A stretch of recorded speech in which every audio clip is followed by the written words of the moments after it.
we spent the past couple of years in a crazy hot market. Louisville home sales decline as demand outpaces supply. Effective communication is at the core of any situation. If you master these two ideas, you'll have a chance of being successful at residential real estate marketing. I think you need to be looking for investment opportunities that move the needle. The market will never crash if demand exceeds supply. This is what I've been telling you all along. This is the Jay Pitts Show. And we're back, folks. Welcome back to the Jay Pitts Show. I'm your host, Jay Pitts. Snickering to my side is Ryan Harris, your co-host. Yeah, I didn't even realize we do a countdown normally. I thought you usually just start. Yeah, it's really weird. I wish everyone, and we're going to have to, because I guess we are we recording before we go live? Are we recording before I do my, does it start recording a few seconds before I start talking? Well, this would be a fun little clip that we might have to put out, because like it always makes me laugh. Okay. I certainly recognize, and what I've learned over the years of doing podcasts and videos is energy is everything, right? You can't sound like you don't want to be there. Like nobody will pay attention. So like we go from this like stark silence and Hannah's like soft voice, like counting me down to start. And then I'm like crazy boisterous and like upbeat. And I don't know how I do it. It seems weird. Well, but like a video of that, I think watching myself and then a video of that would make me feel weird. Yeah, I heard this guy talk about he could be having the worst day ever, didn't sleep at all the night before, but he sees it as like putting a performance on, like he's an actor. Absolutely. So when he needs to snap into character, you have to. He can do it at least for a little while. So yeah. Whether you're seeing a client having a terrible day, they don't care. No, they don't at all. They don't care about what you're doing. A professional, can summon the needed energy and mind space to deliver. And I always looked at it like that. I think of sales like that. Yeah.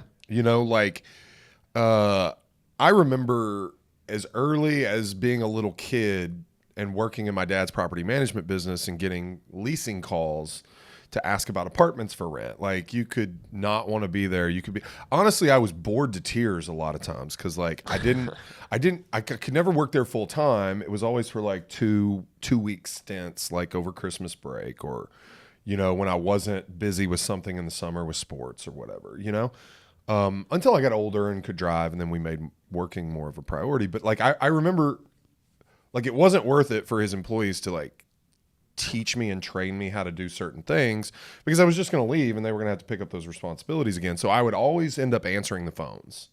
It was something I was pretty decent at. Shocker, I'm sure. How old were you? I mean, like 10 or 11, maybe even as young as like 10 or 11. I would literally answer the phones and talk to people about 3-bedroom apartments. So no puberty yet. Just, no, high voice, little kid voice. They're like, who the hell am I talking to? But I always, it's kind of started. A lot of the things that I say, guys, maybe one day, and I don't know, maybe we'll have a little more time today. We can talk about some of the things I've done in my past, but like my beliefs were formed. My approach to this business, a lot of them were formed really young, like, and at least in part. But like, I became very aware of how little gravity someone puts in your opinions and the information you share and your communication when you're young. You're super young, like as a 10-year-old trying to talk to people about real world serious things. And I just felt like I had to be really, really, really good. And then once I showed myself as being really, really, really good, people actually paid attention and it grabbed more attention because it was like, how is this person this professional when they're a 10-year-old or whatever? Yeah. But like that translated to when I got into real estate because I was like 24. And like people didn't want to buy a house from a 24-year-old. At least that was my perception. I think it's more acceptable now. For sure. But like my college classmates' parents didn't want to list their house with me at 24. And so like what I figured out was that you can make a serious impression on people by over delivering when there's low expectations. Yeah. And so like, but that all started when I was probably literally 10 or 12 years old. I think we were talking about energy, and sales as a performance. I really genuinely believe that that's something we do. I just talking about this made me think about a podcast you need to listen to. It's called Number One Dad. I'm not sure if you've heard about it yet. I haven't, but it's not a parenting podcast. Oh, okay. It's put on by Gary Veter. He's a rising is it comedic talent. Yeah, You're a comedian. He's pretty Comic. He's pretty well known now. Yeah, comic. I think you're looking for the word comic. And it's really good. It's about growing up. He hasn't talked to his dad in 24 years. His dad was a con man, a proud con man, had companies, but didn't want to do it right. He takes pride in being a con man, would pretend to, so payphones was like one of his big businesses, would pretend to be AT&T and dress his son that is doing this podcast in like an AT&T hat. And like was in with the mafia in some way, but like even that was kind of a con. Like he found their phones were tapped for him, but he was like, my dad probably put those there. And he went to the Garden over 50 times, whether to hockey games or basketball games, posing as a Sports Illustrated kid reporter. And like they didn't even have kids that actually did Sports Illustrated kids. It was just grown-ups that wrote them. Funny. So his dad would come in with the camera, and all the security guards ended up knowing him, and interviewed Michael Jordan, pictures with Michael Jordan. It's amazing like, sat on the glass at hockey, like Stanley Cup games, and it's really good. And it's amazing what you can accomplish by just confidence like is what we talked about. Yeah, looking like you know what you're doing. Yeah, it's awesome podcast. It's really well put together. I think he sold the story to iHeartRadio. So like Will Ferrell's one of the producers on it, executive producers. So they're making a movie out of it? Well, it's a podcast right now. Podcast. It could be a movie. It'd be an awesome movie. Well, like Catch Me If You Can. I don't know if you've seen that. Yeah. It's a Leo DiCaprio movie. That's a true story. I don't know how much is over dramatized in the movie itself, but like that guy really exists, and he really like converted and started working for the federal government. Yeah, trying to help people catch counterfeiters. But no, I agree. Confidence is a funny thing, and it's like literally. This is what I have a friend. It's a bit of a con artist, to be honest, from childhood. And I haven't seen him. I shouldn't say I have a friend. I haven't seen him in probably 15 years. He's one of those guys that in college would always show up when there was a party. He would always just turn up. Like he moved in with us for a little while. It was 3 guys living in a house sharing rent, and we had an extra bedroom. He just showed up one day. Showed up to party, noticed there was an extra bedroom, decided he was moving in, name never on a lease. We all come home from work one day and all his stuff's gone. He would forge resumes. That was one of his things. He would get these jobs. He would lie about his age. He looked a lot older than he was, but he would literally get like corporate jobs as a 21-year-old, like with no college, none, no education, just a very good talker, very confident.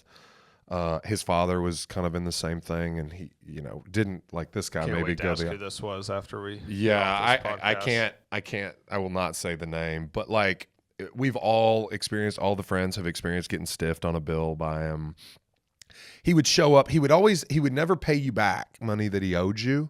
He would always get you back with something else. So like he was stealing from somebody to pay you back. Yeah. Like he would always pick up tabs at restaurants, and we never did it knowingly, but looking back on it, we're confident he had stolen somebody's credit card and was just, he'd buy you a tank of gas. He'd be like, hey man, let me go fill up your tank.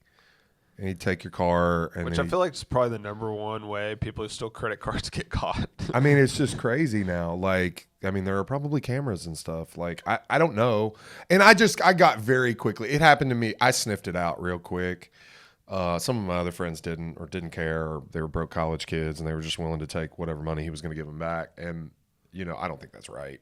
So I wouldn't get anywhere near him after that. Like, I was done with it. I was like, but like, we're fairly certain like he would go to parties and like sneak in somebody's room and take their credit card, and then that's what he would buy groceries with. I mean, he'd look in their fridge or freezer at the party and maybe take some taquitos with him to heat up. It's crazy. We'd show up. We'd come back. I remember when he lived in that house for the maybe month or two that he was actually there, And we come in one day and just the pantry and the fridge is full of groceries. You know, he went and probably bought groceries on somebody else's credit card. Yeah. It's just, that stuff is, but he's funny.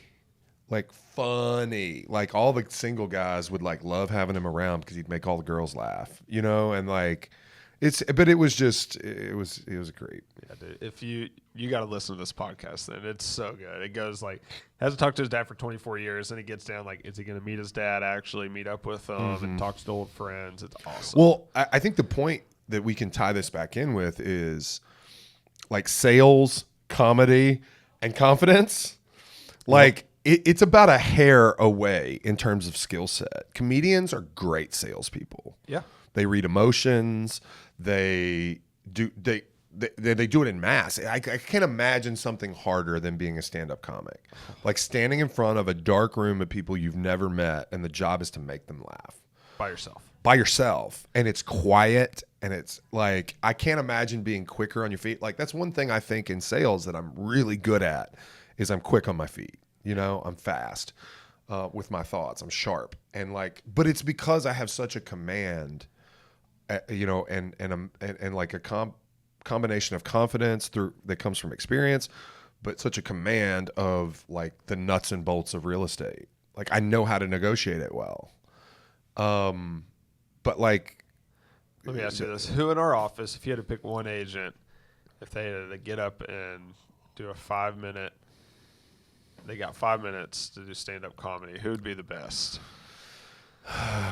That's a good question. I don't know how to answer that. I will tell you who's really good with one-liners is Kyle Pinkham. Yeah. Kyle Pinkham has got some crazy one-liners. Oh, yeah. Like he hit the group text with one the other day, and I about fell out of my chair. Also, how many brokerages do you know that could put a golf trip together with all the guys getting in the brokerage? I don't think there's another one. Dude, I don't know. It's pretty, and that's a pretty solid like. Yeah.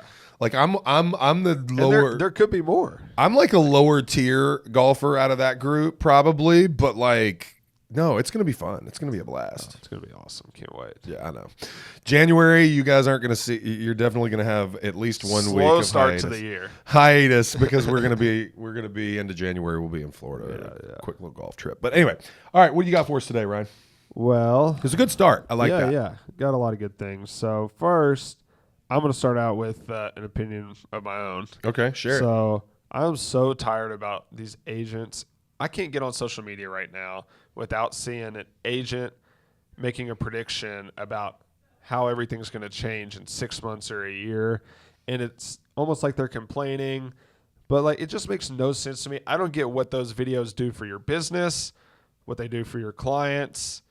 All it does, it makes me angry. Like, nobody knows what's actually going to change. Like, why don't we just implement the changes required of us, see what's going to happen, and go from there? Like, putting out these videos is so pointless.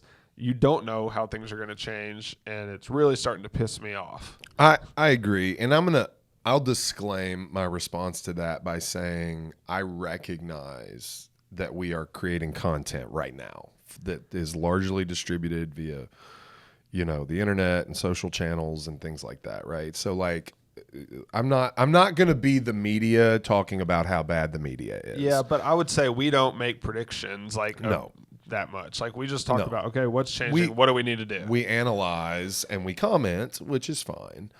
But you're right. Predicting is going to be a fruitless endeavor. I mean, if your prediction, you're trying to hit a moving target. We don't know who the ultimate decision makers are. What we know is that a group of plaintiffs got together and sued a lot of people about brokerages, tech companies, industry organizations about how commissions were negotiated, communicated, and how agents were compensated. That's what we know. Okay, that settlement required industry change from the National Association of Realtors and other brokerage organizations. Great. Understand. Probably along the way, okay, that settlement and that lawsuit was supported with opinions of government organizations. right? The Department of Justice seems to concur, if not feel like it should go further. But who really is, the protagonist and antagonist of this story? We don't really know. So making predictions is completely fruitless. You're never going to get it right. There's so much nuance to it. You may make a broad prediction. This is one of my issues with political candidates. They never answer questions with any specificity. No. So, and it's infuriating. It's maddening, but it's on purpose, and it's both sides. It's because they never want to be held to account for things not turning out the way that they said. So anyone making a prognostication is doing the exact same thing. Okay. I don't know what's going to happen. You don't know what's going to happen. This isn't necessarily going to I don't think it's going to get rolled back. I guess I should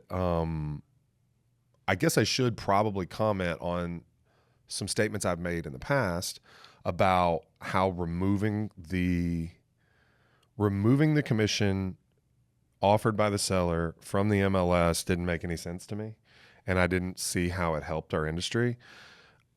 I still don't see how it helps our industry. I still don't believe it helps our industry, but I do have some clarity now as to why that is being required. There is a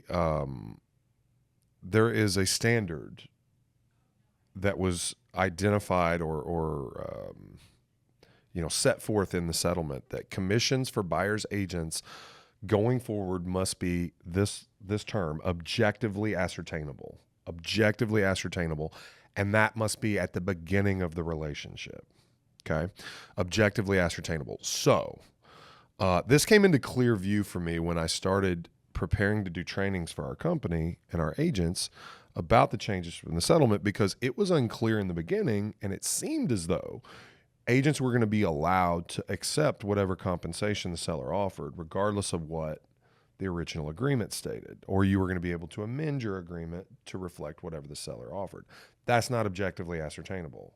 When you start a relationship, if I take Hannah out and she is my buyer client, and I'm just going to accept whatever is available, that's a floating possibility of compensation. It's not objectively ascertainable. So, there is no industry standard. It is 100% negotiable, but it's not objectively ascertainable unless it's written down at the very beginning of the relationship, right? Now, something else that we haven't really talked about that was raised pretty recently by a broker friend of mine was this really is interesting because the consumer, what we know as agents is the consumer gets excited about the home buying process by participating in the home buying process. And the levels of commitment to going forward throughout the process, they ratchet up as you go, at least in the past they have. So no longer are the days of, hey, Ryan's my buddy and he's going to be my realtor if we decide to buy. And, I saw this house over there in St. Matthews that I kind of liked. I'm not sure how serious we are, but let's call Ryan and let's go take a look at it. Well, now Ryan has to have a signed contract with you in order to do that. Yep. And some consumers aren't going to like that, right? Now, we found ways to adapt. We've got a one-time agency agreement that we're allowed to sign with our clients. It's not incredibly intense. That does that does meet the standards set forth in the settlement. So we're going to do that. And you'll probably be able to figure that out going forward as well. But another thing I think is going to come out of this is open houses are going to be a lot more popular, because clients are going to understand, at least in a short period of time, that they don't necessarily have to sign these agreements in order to go look at a property at an open house. So I think to my agents out there, you might consider doing some more open houses. Yeah, that's interesting. Quite a number of open houses. Honestly, it could be a really, really, really successful lead generation opportunity. Yeah, I didn't even think about that. Yeah. I asked you the other day, do commercial agents have to? Yeah, they do. I bet that's a big change for them. It is going to be. It's a big change for everybody. It is going to be a big change. One thing, commercial has always been a more formal relationship between clients. And but I would say commissions haven't been as formal. Well, no, they are. they're more negotiable. They're more likely to be negotiated. They're not, standards aren't as readily, standards, I air quote, standards aren't as readily accepted. You know, the idea that commissions are standard is not a thing. That's one of the big issues with residential business, and why the settlement was possible and the lawsuits were possible, is because no matter how much we say 3% is not a standard, there is no standard. It's fully negotiable. You know, the de facto commission ended up being 3%. Yeah. And so that was the issue. Yeah. Cool. I guess the reason I brought that up was, to me, it just seems like these agents are prematurely worrying or complaining, and that's like my least favorite thing in the world. It's just That's what sells. people complaining, people worrying before they need to. Like, Clicks and I comments. just don't know how people have the energy to do that. Clicks and comments. Negativity, worry, anxiety gets clicks and comments. And like, unfortunately, so many agents out there are so desperate to get people to pay attention to the things they put out. Now, look, we love clicks and comments, right? Don't get me wrong. I want people to see what we do, okay? But I'm not going to whine for it. Yeah. That's the truth. I'm not going to. We try to be funny. Hannah puts together some amazing memes that are kind of hilarious.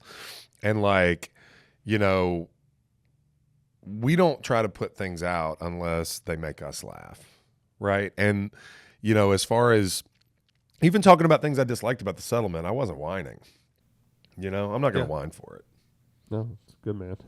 All right. Let's see here.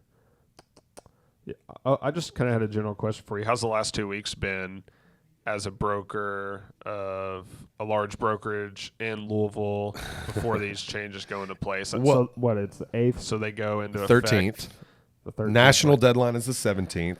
Here in Louisville, we go live with the changes on the 13th, so we're 5 days out. Yeah. So how's the last 2 weeks been for you? The trainings have been fine. You know, the discovery process on what changes need to be made, because, you know, I think famously one of our videos we put out was something about, does anybody else think it's been eerily quiet? Like, Yeah, I think this was like maybe the last episode. That one got a lot of run. That one got a lot of run, but it was eerily quiet. Yeah, and until it wasn't, and then like I want to say maybe 2 weeks ago we realized, okay, now this is how it's going to go. And it's like all the dominoes fell on one day. It was like a Tuesday. Yeah. I want to say it was like Tuesday the 23rd. We got some doc updates from the Greater Louisville Association of Realtors. Did we play golf? Because did Jeremy say, did y'all get that email from? It might have been. I think we played golf on Tuesday, and like Wednesday I get to the office. And oh yeah, I think we played Heritage, because I think it might have been. Was that leading up to the Kentucky Open? Yeah, I think I whooped Hoagie's butt. Yeah, you did. You did that day. Yeah. He got you on open day, but you had some definite circumstance. We're not gonna make this a golf conversation. Yeah. But you got him good that day. No, so yeah, the 23rd new docs got released. The 24th I start looking at this. The 25th I had an attorney meeting. The 26th we announced 3 trainings for different groups of agents within the company. Bang, bang, bang. Within like 7 days from that, we had everybody trained up. I literally yesterday signed like 40 document packages in one day. I mean, it was like... Are you signing more one-times or more exclusive? More exclusives. The one-times haven't really kicked in yet. What the big run, and it won't stay that way, the big run was... You're already working with someone and they're not going to be under contract or be closed prior to the deadline. So like everybody going through their whole, you know, pipeline of clients and getting those documents signed so that we're all covered, you know, getting compensation agreements, because that's one of the forms is a compensation agreement. You no longer have the MLS as the authority on what commissions are going to be paid. So you have to have a written agreement between brokers on every transaction. So your pending transactions that have not closed as of the 13th, you have no record. Yeah. No verifiable record on what commission you're getting paid. What consequences could come out of this? You know, I've already had a situation where someone on my team had a client go view a property, and this agent went ahead and had them sign an exclusive buyer agency, but then they're like, we had no clue what it was. She didn't explain it like this at all. Like, so the agent met a client, showed them a property, and then later finds out that they had an exclusive buyer agency signed with another broker. No. So somebody on my team had a client that kind of a newer client and just went and saw the property with the listing agent. And that listing agent had them sign. So your agent had the client prior. Yes. Okay. So, and your agent did not have an exclusive buyer agency, which it's all figured out now. Like, it's all fine. But yes. Correct? Yes. Did not have one yet? Because you're not required to yet. Right. But that changes obviously as of the 13th. Yeah. So, okay. The exclusive buyer agency agreement trumps, right? But the procuring cause of any property shown to that client before they signed the exclusive buyer agency agreement remain. There is one thing in the Code of Ethics, and this has not changed, that you have to understand. The Code of Ethics requires that if there is a reason to believe that that a prospect may have an agent, that you are required to ask them if they have an exclusive buyer agency agreement signed. And if that predates a showing, then procuring cause is defeated. Yeah. And you have violated the Code of Ethics by not asking the question. But this is in reverse. So what it looks like is potentially your agent could have lost that client, which is unfortunate, because if the other agent didn't explain the document and the client doesn't want to be bound to them, they're going to have to fight that. Yeah. So how'd you fix it? Well, listing agents offering 0% buyer agent commission, and they want too much for the house, so it just fell through. And now you're going to, but there's an exclusive buyer agency agreement that says they buy from anybody. I think they have it in text at least that it's not bound to it. But we'll see. Well, here's the thing too. He showed it to one of the clients, and didn't show it to the other. So he had a client. Okay, this client's family member went and saw the house that he didn't know was involved in this. Well, now they're deciding to do an LLC. So this is something that's come up in our trainings, right? Buyers are going to be creative, especially in situations where they believe they've been misled, because a contract is subject to an entity, right? Like, there is an entity required to make. So the Ryan Harris is not the same entity as Ryan Harris LLC. Right. If that LLC exists, you as a person, you're not the same thing as your LLC that you're only a member of. So, that's one thing that we're looking at, and we have added some verbiage to our one-time agency agreement that covers us in the event that person has an entity that they represent. So this is where the document actually matters, because the companies that foresee the problems and solve for the problems without going too far, because let's just face it, the more intense a document is, the less likely a client is to sign it. Right. So, but us saying, hey, you or any entity that you are a member of or represented by is signing this document. What if the LLC has a different representative member? Well, it really only takes one member of an LLC to bind an LLC to an agreement. So basically, if you are partners with 3 other people, right? But I have Ryan Harris signs this document. It says Ryan Harris or any entity Ryan is affiliated with.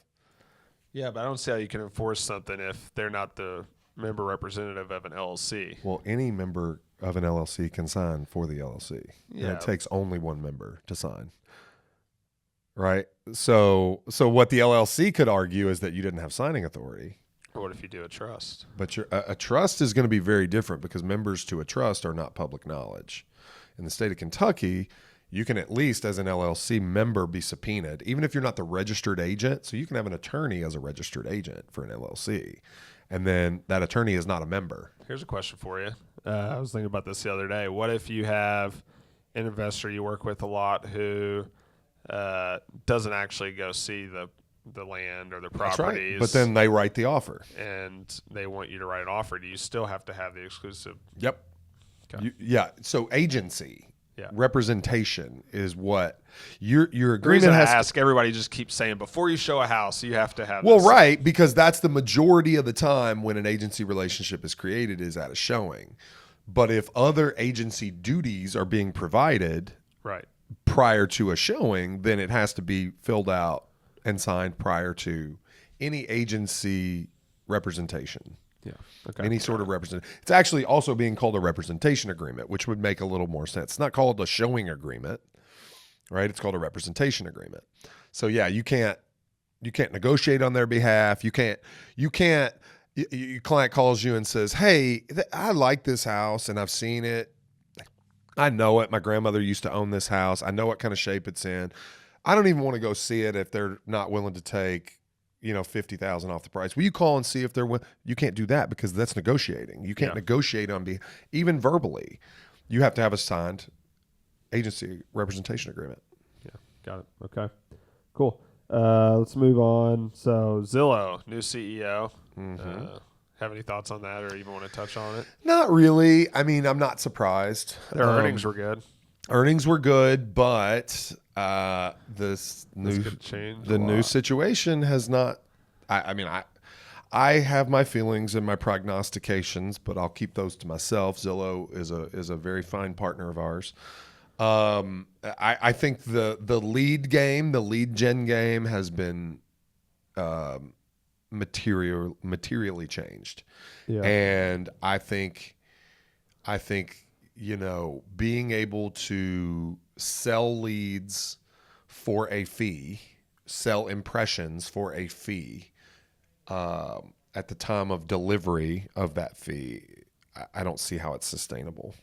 I don't see how an agent can justify paying out of pocket at the time of lead delivery under the assumption that there will be certain conversion rates, under the assumption that there will be certain commission rates. I mean, that's just it. And I might have explained it here before, but I used to pay $20,000 a month, $240,000 a year out of pocket on the bet that our revenue would exceed that generated from Zillow. And the only way to do that is, on average, my sales price is going to be this. On average, I'm going to convert this percentage. On average, I can expect a commission rate of this. So this number of leads equals this number of closings at this sales price at this commission rate. All those assumptions have to hold relatively accurate to justify a spend. Yeah. When you take one of those, okay, and you cut it by a third, which would be a 3-to-2 cut, right?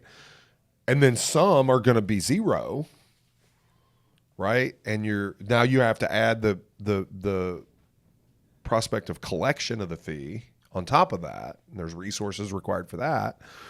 I don't see how people can justify paying those numbers. I think it has to be a referral fee. Which is the Flex program. Yep. But I think even their revenue is going to probably take a hit on the Flex program because commission rates are going to go down. So what are they going to do? Raise the referral fee? It's already pretty high. Yeah, it's pretty interesting timing for this new CEO to. I think he's the reason for the new CEO. They said they've been planning for this for a couple of years. But that's okay. Maybe they have. Yeah. No, it's all good. New leader to meet new challenges. I want to talk about this article from your buddy Tom Toole, which, by the way, I saw his video and you reacted to it. If I can look like this and make videos, anybody can. Good old Tommy. Yeah, it's pretty funny. Tom's a funny dude, man. He's a really smart guy. Great videos. I give him credit. Suit every day. Suit and tie every day. He's from Philly. New England kind of attitude and kind of that South New England attitude, like got that Pennsylvania edge to him. Yep.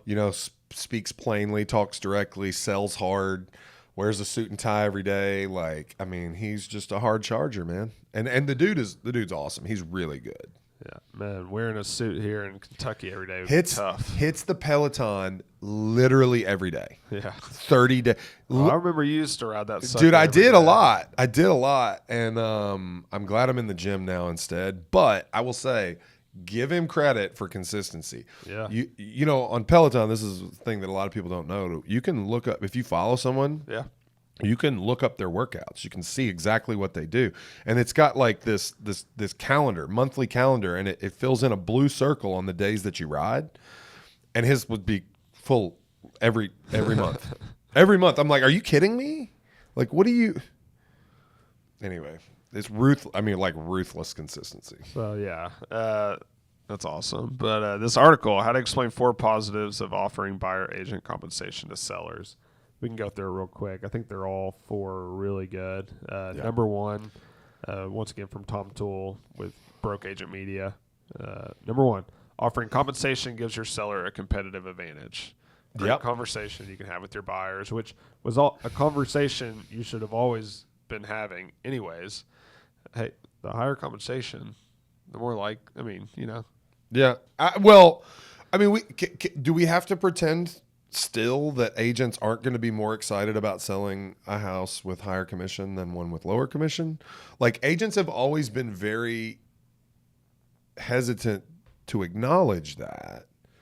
And it's what everyone thinks already. And it's like they think it's some sort of antitrust kind of situation that's going to land. Listen, the cat's out of the bag. Yeah. Right? Like, I will tell you genuinely and honestly that I will show my client whatever. I don't care what the commission is, right?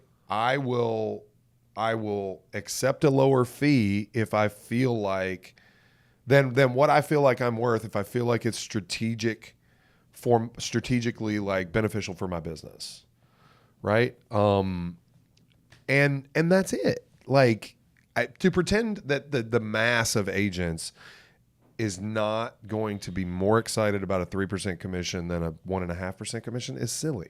Yeah.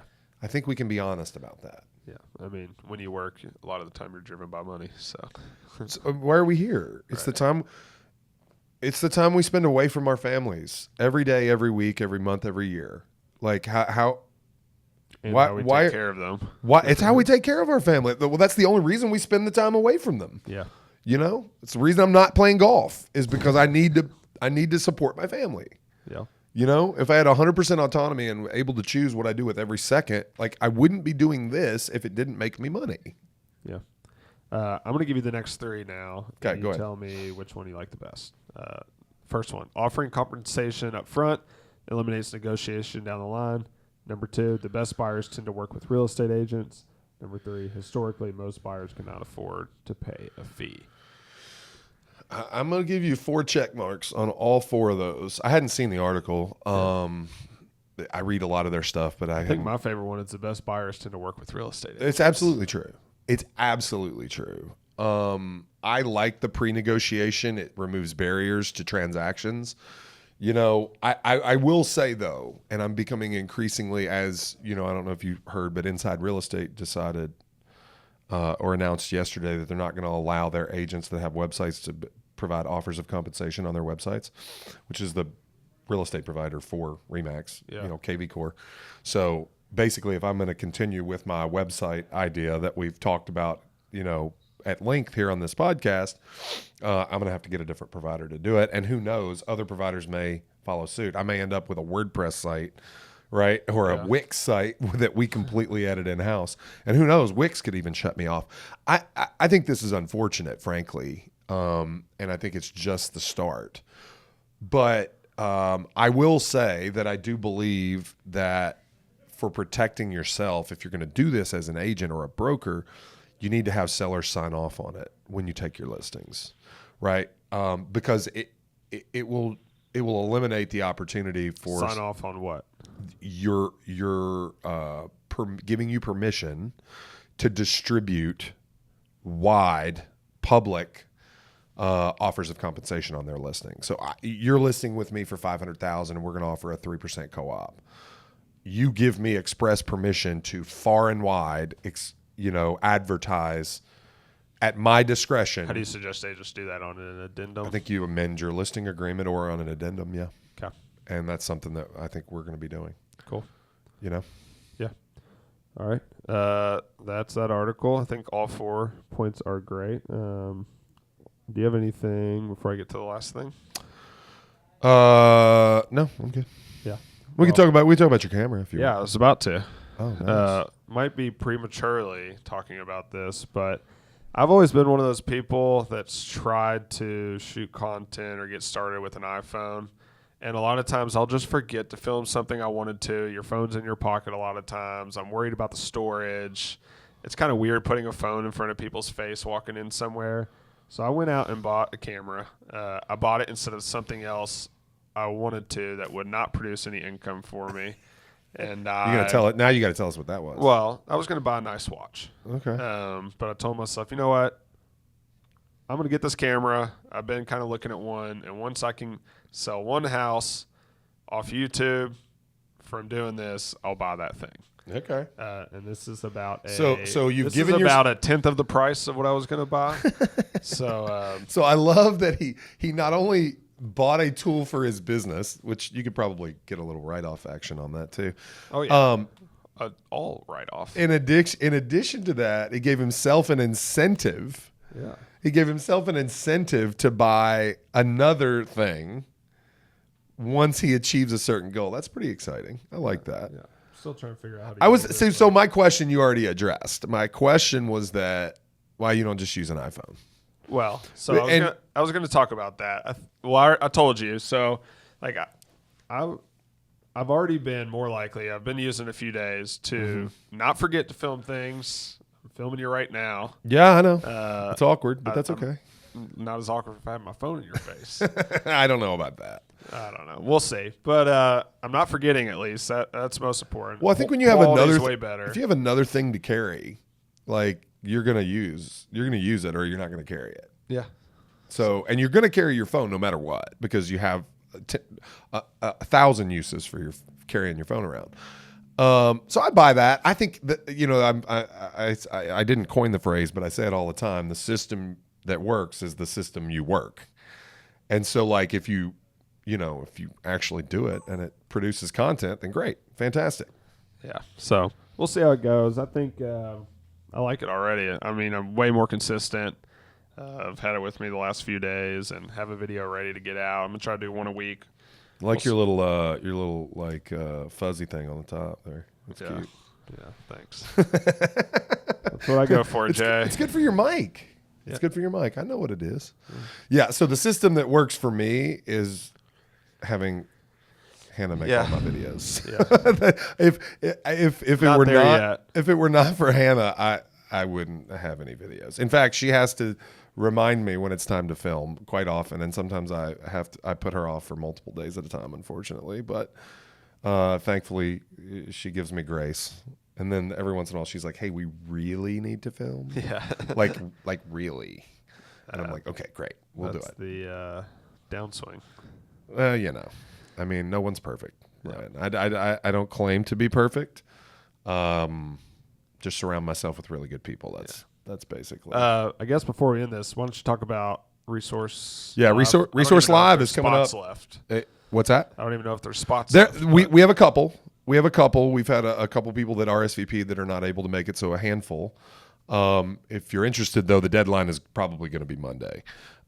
Today being Thursday the 8th.